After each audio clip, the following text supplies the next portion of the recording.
the urban entomologists knew about it. Some pest control operators knew about it. But the ant is cryptic. Its preferred habitat is mature hardwood forests.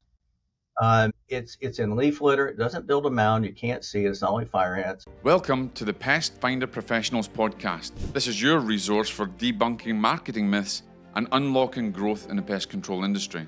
Join us as we dive deep into the strategies that can propel your business forward.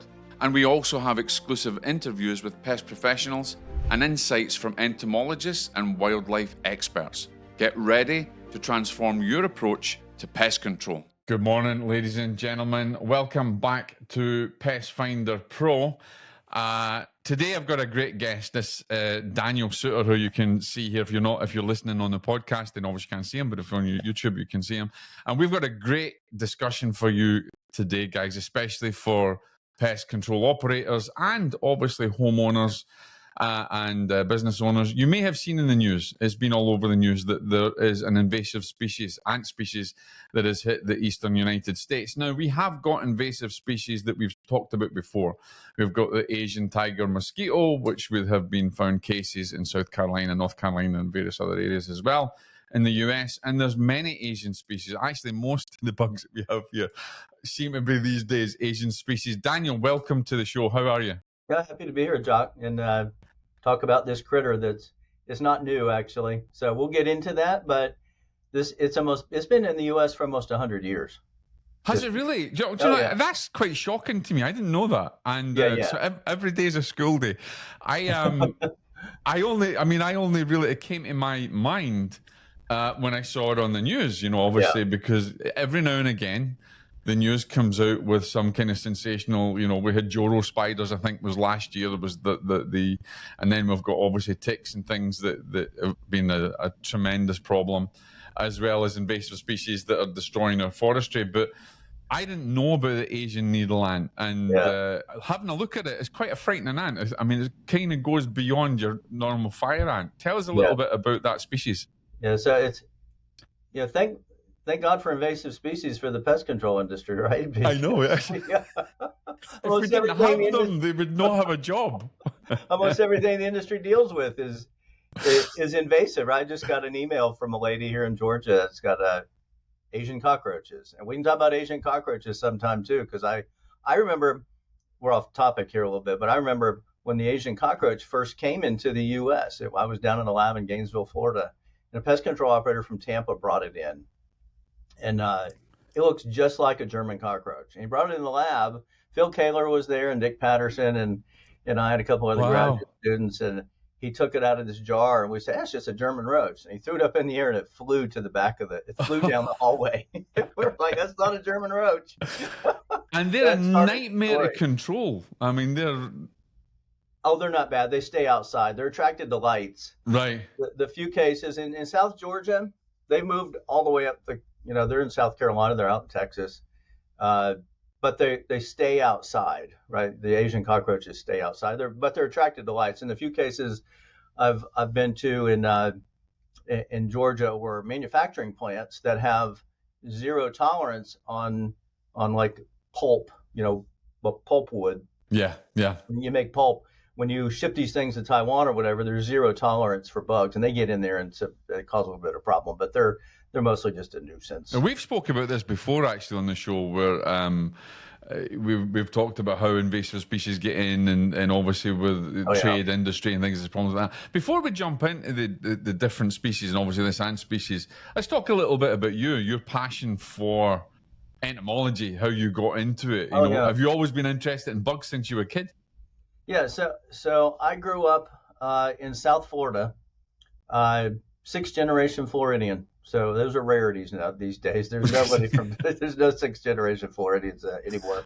But I grew up in West Palm Beach, and my dad was an outdoorsman, and we hunted and fished. Right. I grew up hunting and fishing in West Palm Beach, and I went to. I always had a passion for biology, right? And so I went to a small junior college when I got out of. I graduated high school in 1982 and went to Palm Beach Junior College.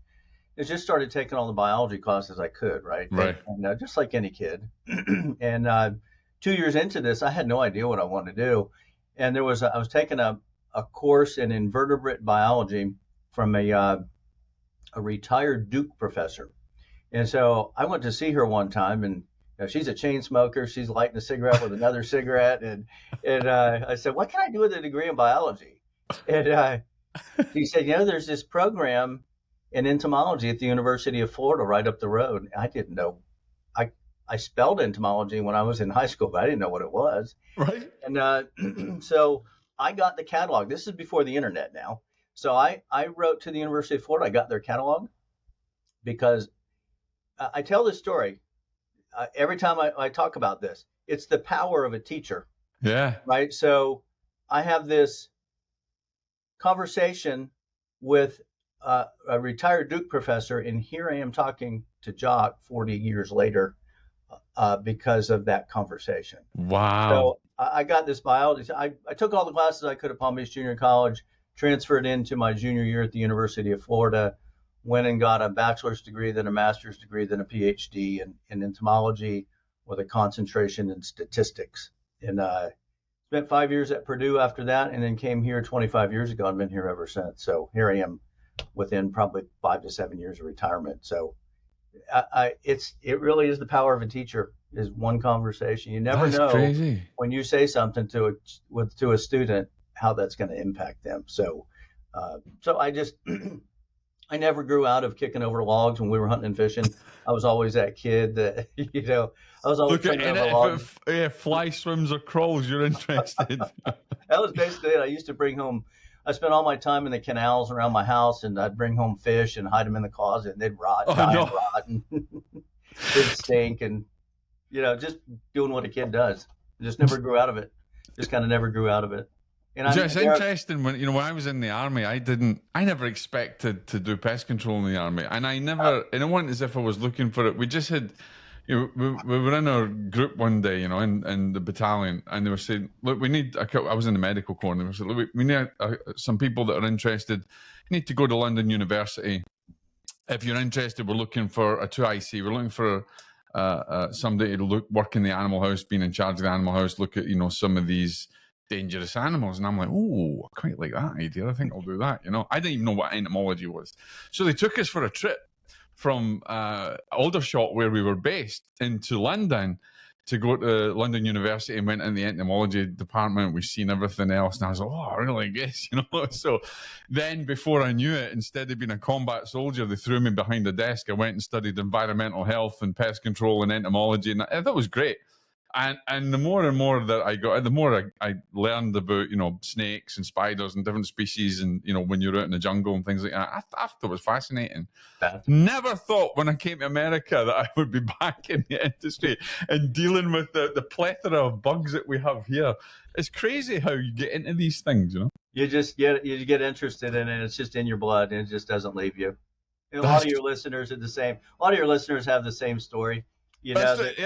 They're doing it because they love it. And, I know a lot of pest control operators who here in Georgia who started out, they needed a summer job, and here they are 40 years later, put 3 kids through college. And, it's just, I just needed a summer job, and it turned into a career. They get into it. There's a good friend of mine runs a pest control company here in North Carolina, in Asheville. And, yeah, he's been at it always, and again, same story. He just needed a job and got into it, ended up, and then just, and then everybody I speak to, I go, a new guy comes in, and we're like, oh yeah, this is great, this is brilliant. I'm into kids, but you know what I've noticed though in the industry, there's not enough women in it. We need a lot more women in it. There are some, it's building up, but I think it's certainly top heavy. Yeah, and I think we need a lot more of that. Once people get in the industry, they're like, man, this is a lot of fun because I'm doing something different every single day, and I'm solving problems. I know we're kind of digressing everything else, but who cares? This is great. What is the weirdest insect that or pest that has come to you where someone's gone contact you? I don't know what the heck this is, and you're like, whoa, wow, that's unusual to have been in this state. Some of your viewers and listeners will be familiar with something called a Kudzu bug. All right. So this happened in 2009. So my wife is an entomologist, and we're both here in Griffin. Wow. And so I deal a lot with insect identifications that come from the pest control industry. Right. And so I get submissions from the industry and from county extension agents. And I was here one day. I got this sample in from it was All Good Services that were up in northern Atlanta. Got this sample of insects from them, and I didn't know what they were. They looked like something called a shield bug. Right. And so me and my wife, we have really interesting dinner conversations. I can imagine the two of you at a restaurant, looking for. So she's an insect diagnostician. So she gets samples from county extension agents and the pest control industry and homeowners. And so do I. So we started, this was back in October 2009. I said, I got this really weird looking shield bug today. And we were driving somewhere to do a talk. And she said, yeah, I got the same thing. And we just wrote it off as a shield bug, right? So wrote the people back. And there was a guy that had a project with Dow AgriSciences at the time. The guy's name was Dr. Joe Eager. He's retired now from Dow Ag, but Joe came through the lab, and we were talking about the termite project we had together. And I knew that he worked on, this was a hemipteran. It was a hemipteran insect. I knew that he worked on those things. He's a world authority on hemiptera in the tropics. So as a side hustle or job, he would, when he took a vacation, he'd go down to Central America and collect stink bugs. He still is a world authority on stink bugs. Wow. So he looked at these. They're a nightmare. He looked at these and he took his glasses down. And he said, "Where on earth did you find this?" He said, "This is a plataspid. It's not known from this hemisphere." Oh. And that started the story of the kudzu bug. So it was a big deal because it eats soybean. Right. It eats kudzu, and that's the kudzu bug name. But it was also known from Asia to eat soybean. And so I got on the phone. I started talking to people in North Carolina and elsewhere who I knew worked on soybean, and they had found this thing a decade before and said, yeah, we knew it was a natural enemy of kudzu, that it would eat kudzu, and we wanted to import it as a natural enemy of kudzu, but we knew not to do that because it's a soybean pest. So that started the whole deal of the kudzu bug. You don't see as many kudzu bugs today because some parasitoids and diseases have come up with them. But you remember the kudzu bug, how it spread. It was in northern Atlanta, and it just took off. And they in the fall, in October, they're attracted to buildings, and it's kind of like the stink bug. It's not the brown marmorated stink bug. It's called a kudzu bug. It's about as big as my pinky fingernail. And that was one of the weirdest. Most of the other stuff that we get it's more of it's pantry pests and run of the mill stuff that run of the mill stuff that people just don't know what it is. So, but we tend to, and it's funny because we talk about in Asia, most of our invasive species seem to be coming from Asia. There's a paper published not too long ago. I had a graduate student that worked on the ants at the port of Savannah, because we had this idea. Port of Savannah is the third busiest port in the country. It was a couple of years ago, but now it's now the third busiest port. And so, as you know, a lot of invasives come in on marine ports of entry. It's kind of how stuff gets around. And there was a paper published several years ago that he referenced in his. By the way, he found 43 species of ants on the port of Savannah. A third of them were exotics. But there was a paper that he found that said most of the opportunities for invasive species to move around the world are from Asia. So it is not a coincidence that a lot of the critters that we have are from Asia. Yeah. And most of the chances of new things coming will probably be from Asia in the coming decade or so. I'm worried. The one of the things before we jump into the Asian needleland, I'm actually worried in case we ever have another case of murder hornets, because that just decimates our honeybee population. We had that, I think, was it 2 years ago, and that's a serious. That's one that I'm probably more worried about than anything else if that ever happens again, because that was fascinating for me. Are you talking about the yellow-legged hornet? Well, the yellow-legged hornet, but the murder hornets as well, the big Asian, they're like, we nicknamed them samurai hornets because they go in and decapitate the heads. Yes, they do. Yeah. And which are fascinating. I mean, they're huge. And I think we had I think it was, I don't know if it was Pennsylvania or if it was further north, actually, they found it coming in. I thought that was quite scary. I hadn't heard about that. Oh yeah, I thought that was quite scary because they would just decimate our honeybee population because that's what they were going for. So there was a massive operation up north to identify these murder hornets and to deal with them. And again, Asian species from Japan. We've got the yellow-legged hornet in Savannah probably through the port several years ago, and the Georgia Department of Agriculture is doing all they can. They are just 100 miles an hour trying to find yellow-legged hornet nests, especially in the fall because that's when they're peaking in size, and trying to eliminate those because they're annual hornets. So the colony dies and a queen overwinters and starts a new colony the next year. So they're not perennial like some of the big yellow jackets you get down in Florida. So they're trying their hardest, but entomologists don't use the word eradicate. That's a bad word in entomology. By the time you find something, this gets back to the Asian needle ant. Yeah. By the time you find something, it's been established for a couple of years. By the time it's so plentiful, you can't eradicate it. It's controlling it.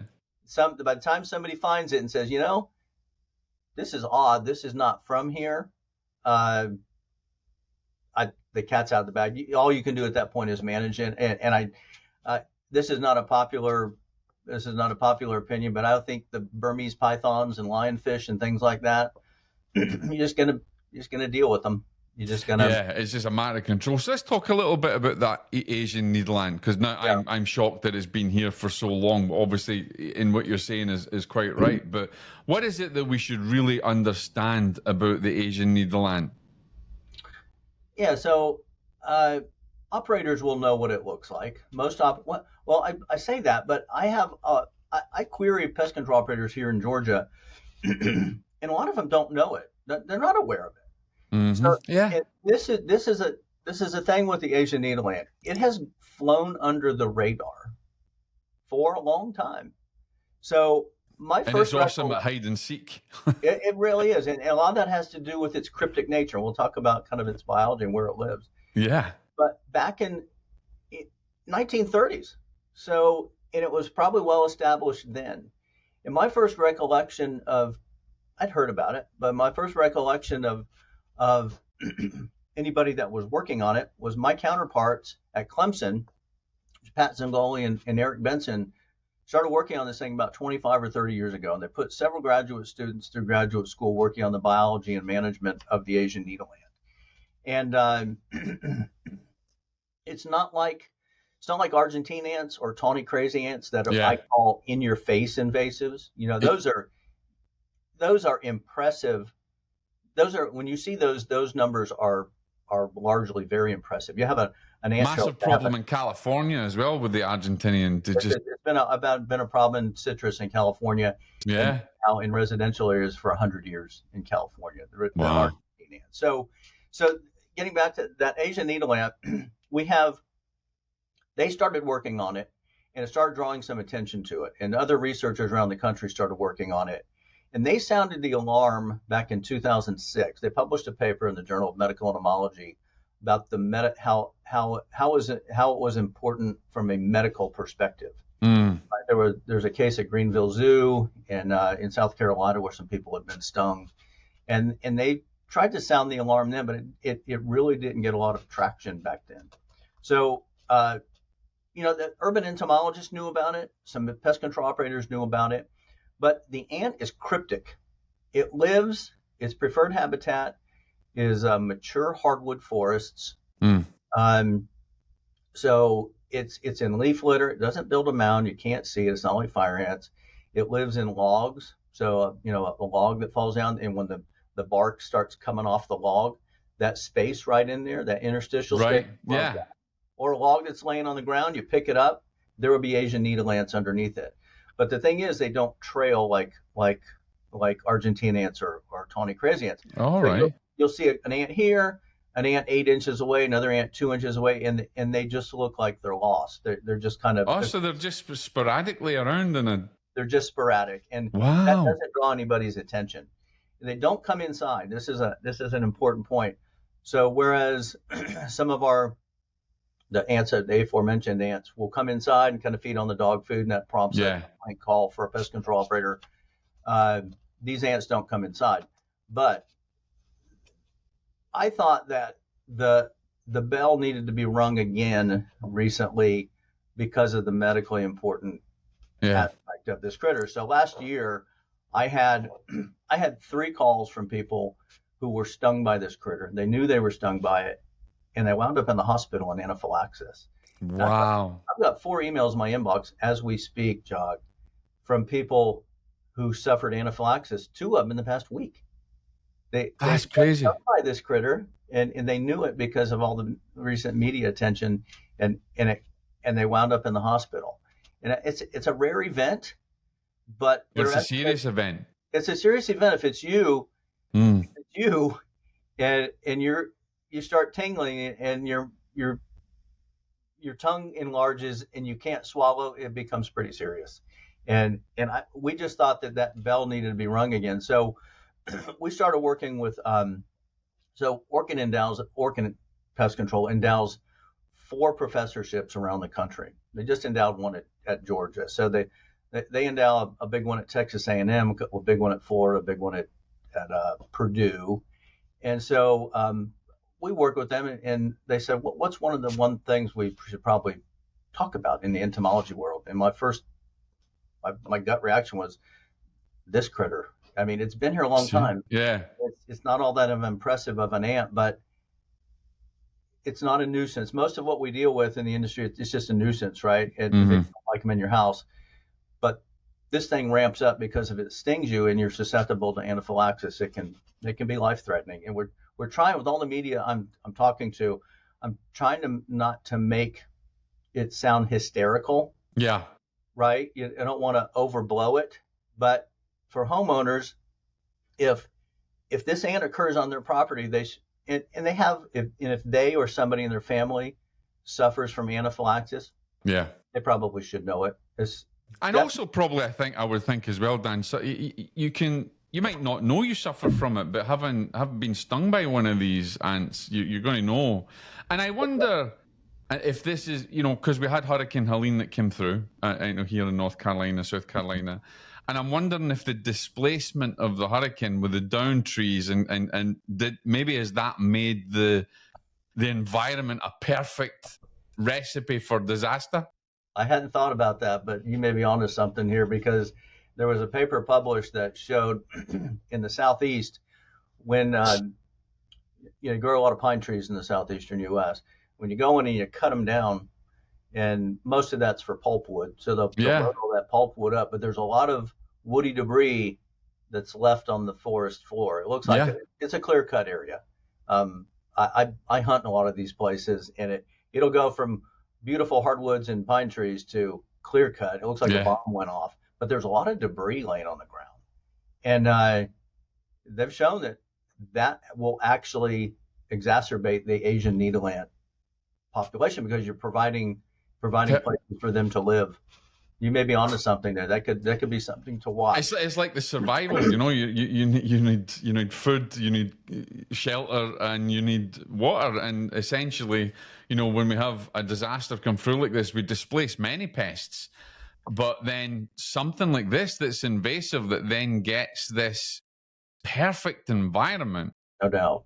This is boom. Then we have an explosion, and then and you look at Georgia, for instance. There's loads of forests, there's loads of trees, and a lot of houses are kind of very close to this, the tree line and down trees, and this. That's why I think it's a potential issue where it could come into, might not go into houses, but yards, areas, garden areas. It could cause a problem, and for pets as well. Obviously this is an issue for pets, an issue for children, an issue for any homeowner, really.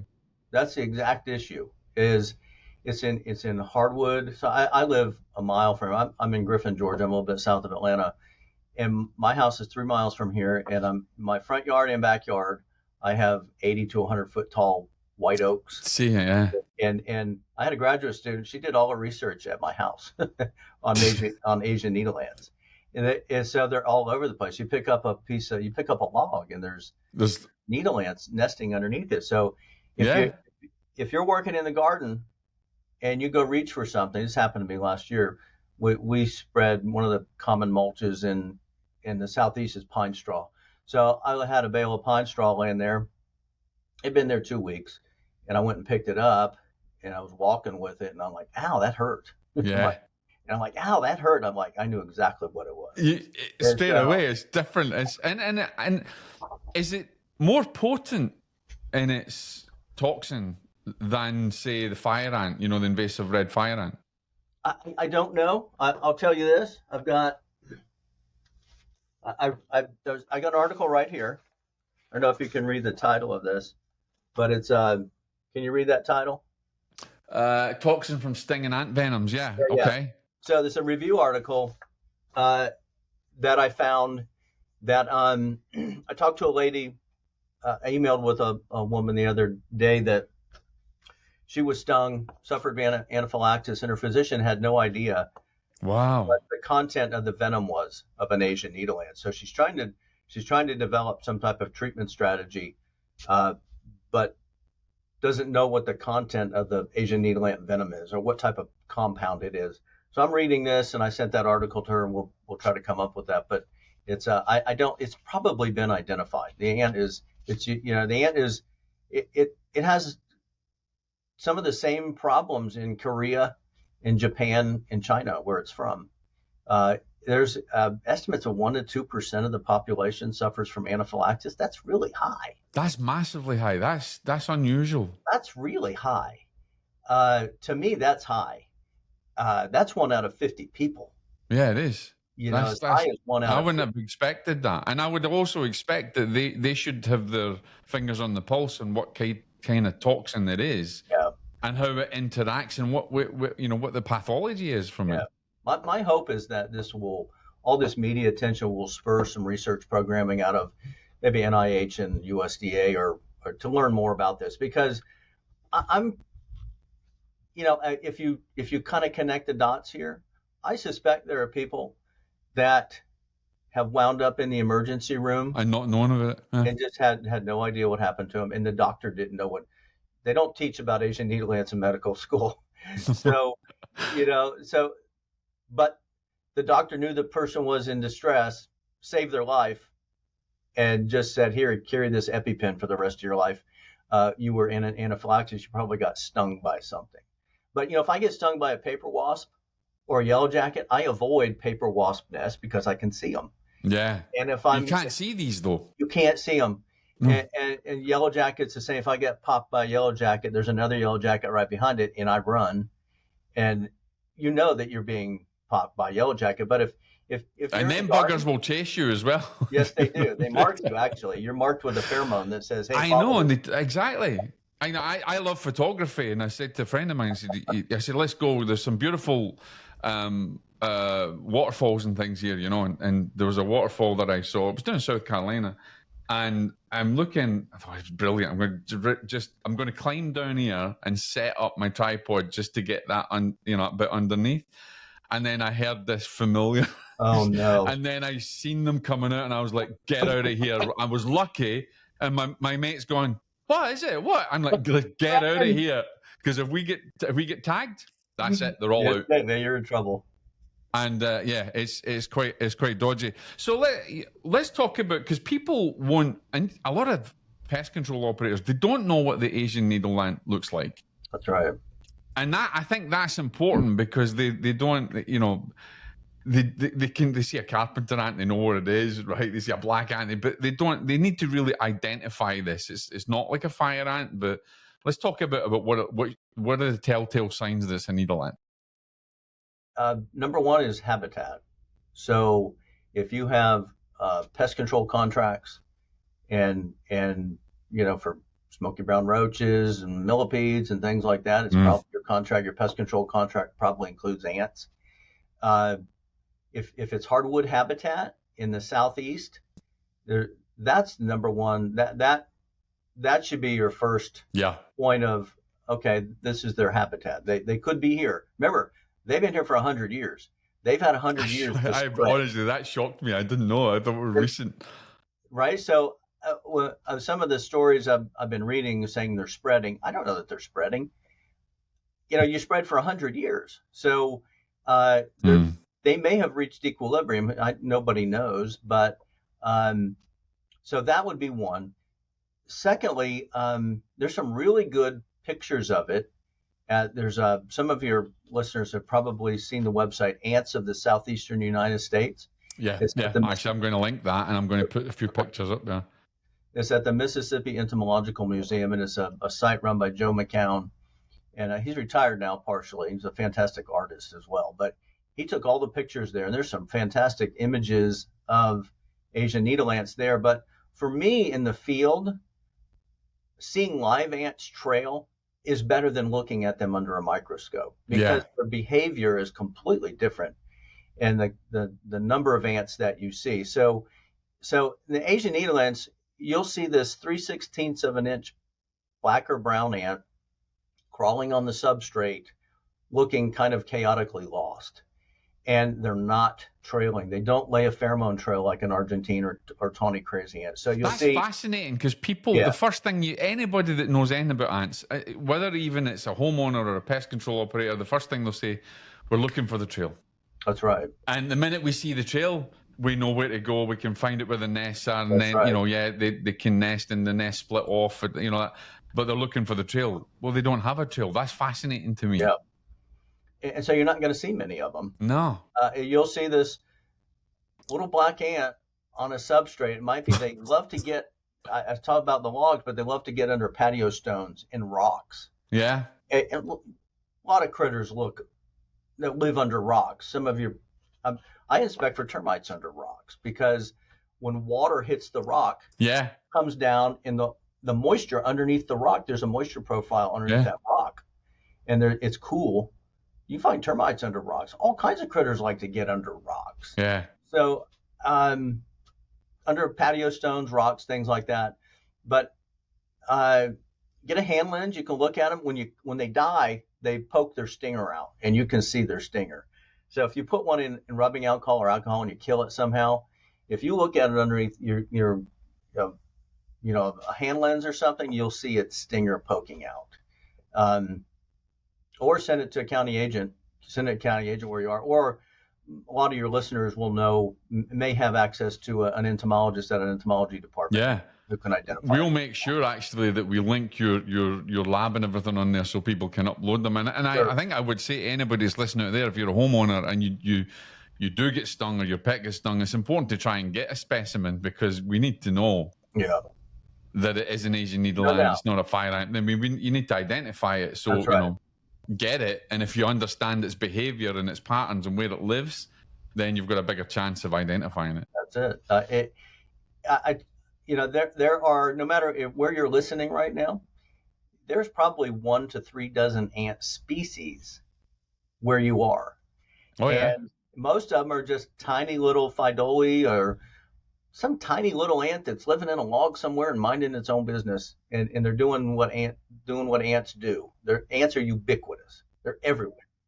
But this critter's a little bit different in that it's not so much a nuisance where it's going to come in, but it's a medically important critter. I have a publication I'll send you, Jock. It'd be awesome. It's called it's called Identification and Management of Insects of the Southeastern U.S. and it's got pictures of 110 critters in it. It's kind of a field guide. I'll send you a copy of the PDF.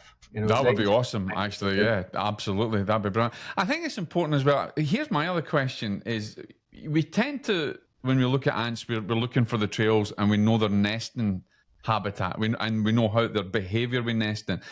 Is the Asian needle ant different in its nesting as well? There are a lot of ants that nest in logs. There's nothing special about the log. It's all about the moisture. So right, yeah. Right. So a log, when it gets wet, it retains moisture for a longer period than the surrounding soil. Right. That's the thing about mulch. Yeah. Mulch retains moisture, and that's nightmare for termites. That's why critters come to mulch. So So a log will hold on to moisture.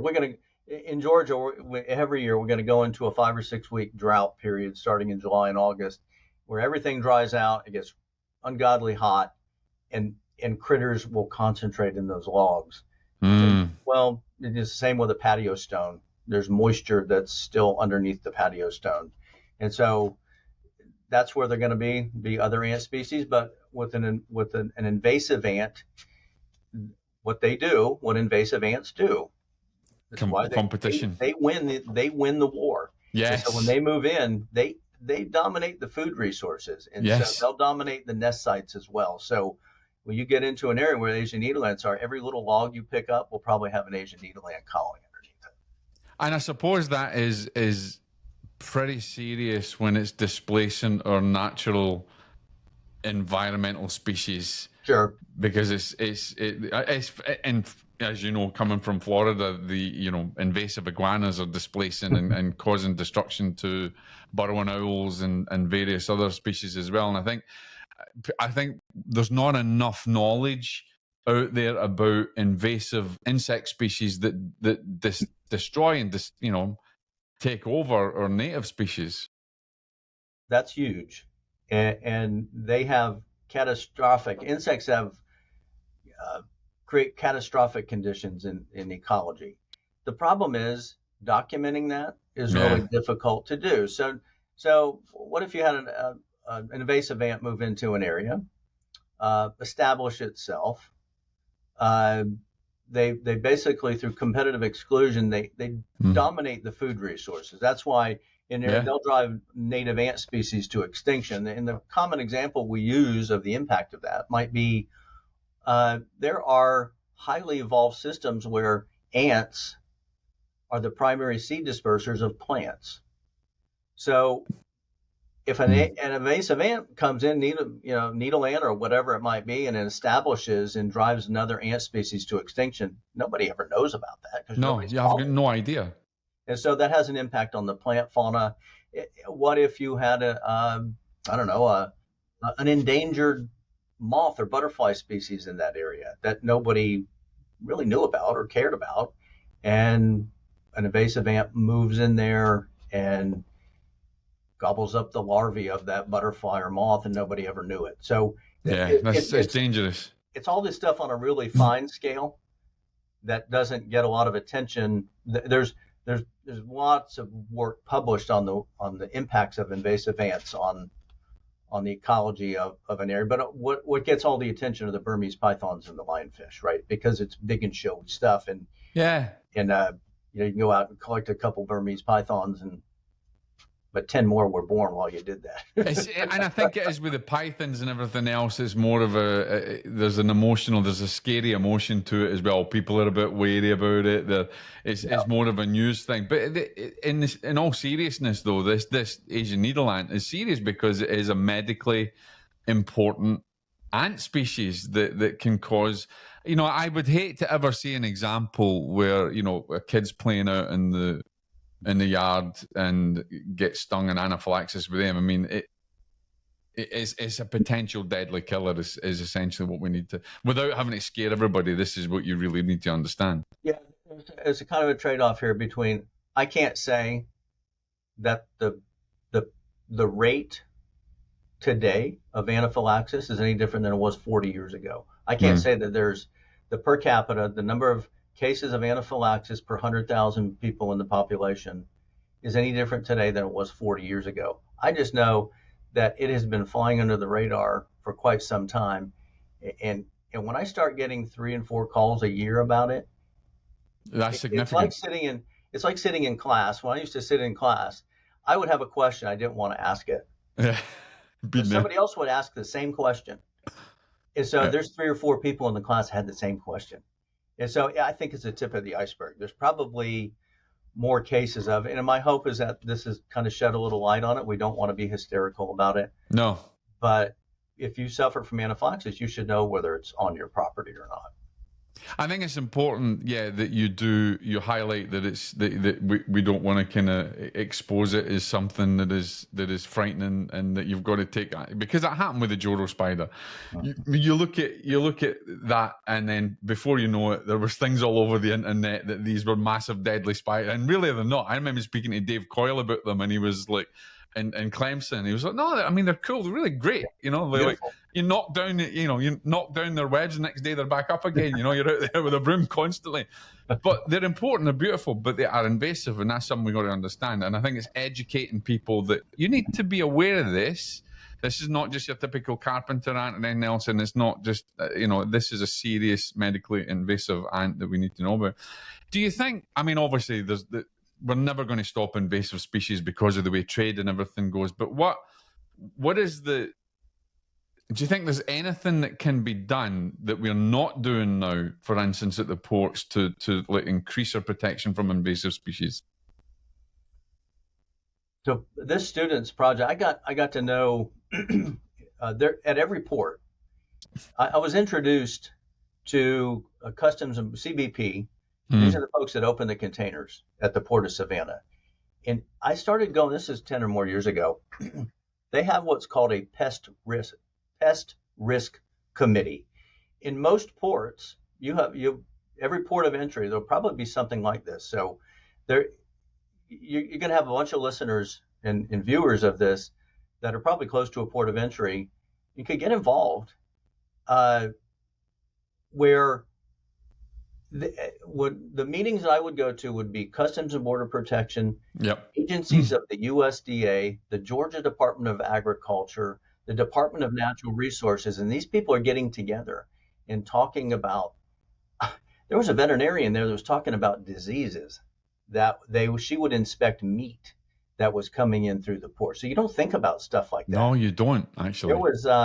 There was a research group there that was looking at there are containers that have these refrigerators on the top of them, and soil gets on top of the containers. So they were sweeping the soil off. And you ever seen a container, the edges of the container? When these things are set on the soil somewhere, they could have nematodes in them.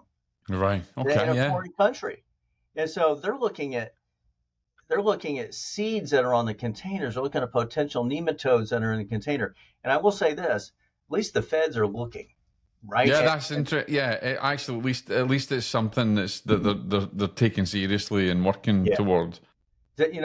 Things get in, but if nobody was looking, think of how much more would get in. It's I got to see it firsthand, and the CBP would go and they would line up. They'd look at a couple hundred containers a day. It's a fraction of what comes into the Port of Savannah, but they won't say this, but they know who the troublemakers are. And so they know exactly what containers to look at, because there's a container coming from overseas. They know what's in it, and they know when it's going to arrive. And so they will target that for inspection. And so one of the things they were really afraid of were snails. They were afraid of snails. So there was somewhere in Europe, they would cut these slabs. And you wouldn't think of that. You wouldn't think of that as being a massive issue, really. And so they would cut these marble slabs in Europe, put lights over them, and it would rain on the they had this lot of straw material that the slab was in, and it would attract snails. And they were deathly afraid of invasive snails. And so they have a hit list. They have a list of things that they're looking for, and they'll go into those things. They open the containers, they let it air out, and they'll crawl all the way to the back of that thing with flashlights.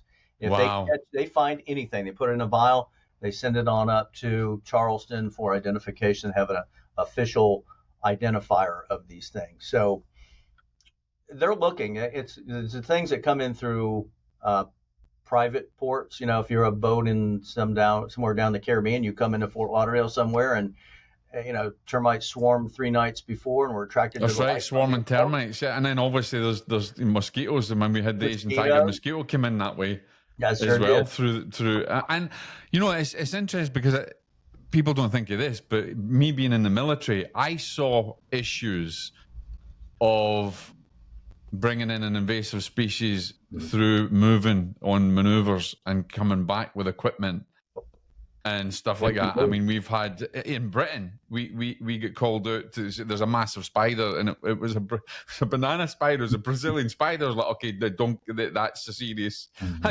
issue. So, you know, even from our military operations and things like that, it's, you know, coming from the ports, because sometimes they don't even come through the ports, they come in privately through the Air Force, and we need to look at the potential. And I think even in wartime or in conflict, there's more invasive species that get brought in that way, just coming back from these zones. Yeah, there were reports years ago that the Turkestan cockroach came. So you have a blatted cockroach species that, you know, their egg case incubates for 40 days. Oh, wow. You know, so easily things kind of move in that way. And you know, when I came out of grad school, I was recruited by the U.S. Army as a captain. I could have come into the U.S. I could be retired right now from the military. And we go to the Entomological Society of America meetings, and a lot of times the biggest booth would be the U.S. Army recruiting for vector biologists. And that's fascinating. Fascinating stuff. I knew several officers that went in right out of graduate school, and you know, they go in because, you know, there's all kinds of these vectors that, you know, can impact warfighters and that kind of thing. That's fascinating. Daniel, thank you for being with me today. This has been great. And I hope you'll come back and we'll talk about more bugs and more insight. I think it'd be awesome. I love having these conversations. And it's important that we educate not only the public, but obviously pest professionals as well, because there's a lot that's unknown. And there's probably going to be more invasive species. Have the final say. Let people know how they can get in touch with you, your work in Georgia at the university, and anything that you want to let people know about now before we finish off. My email address is dsuter@uga.edu, and I'll send you that publication. You can distribute that to people. It's a PDF. It's about a 50-page PDF. It's got 110 little really nice pictures of critters in there. My wife took a lot of the pictures, but there's information written for pest control operators. Oh, that's fantastic. What we'll do is we'll put it on Pest Finder Pro. Okay. And if we'll get you and your wife, we'll get your profile on there as well, so that pest control company operators can connect with you as well and get some information. I think that's important. Very good. And learn what that Asian needle ant looks like. Oh, absolutely. By the way, it's a very baitable ant. We had a graduate student that worked on some granular bait. So it's you put the I never even covered that. I never even covered how to control it. I actually I should have thought about that, actually, how to control it. So it is with bait. Yeah, granulars. Granular bait, yeah. Gels, and they're not going to come to gels, but you can distribute a granular bait in the environment where they live per label. That's probably the best way to go. I love watching. It's a bit sick, actually. I love it. You know, you get a camera in there and you put the bait down and you see them taking a bait, and you're like, yeah, go on then. Go and enjoy that. Take it away. Go take it back home. I said, go take it to your family. I know it's terrible. I know, but yeah, it is important to know. Dan, thanks for being with me. This has been awesome. I can't wait to have you back on, and we'll connect again through email, and we'll choose another subject and get it. I think it's really important. And a lot to talk about. Absolutely, there's tons. There's tons of invasive species that we probably haven't even touched on yet. You know. Oh yeah. But Dan, thank you. I know you've got a meeting soon as well. Thanks for being with us. Guys, reach out to Dan, reach out to him if you've got any questions. Get to know Asian needle ant. We will have, for all of our members and everybody out there, the download available that Dan's going to send us to make yourself, educate yourself more on these things. And remember, the behavior is important as the environment, and that's what you need to know as a pest control operator, the environment and the behavior. God bless. Thanks, Dan. Thank you, Jock. Thanks for tuning in to the Pest Finder Professionals podcast. Don't forget to subscribe for more expert tips and strategies to elevate your pest control business. Join us at pestfinderpro.com and access exclusive features to dominate your market. Until next time, keep thriving and exterminating.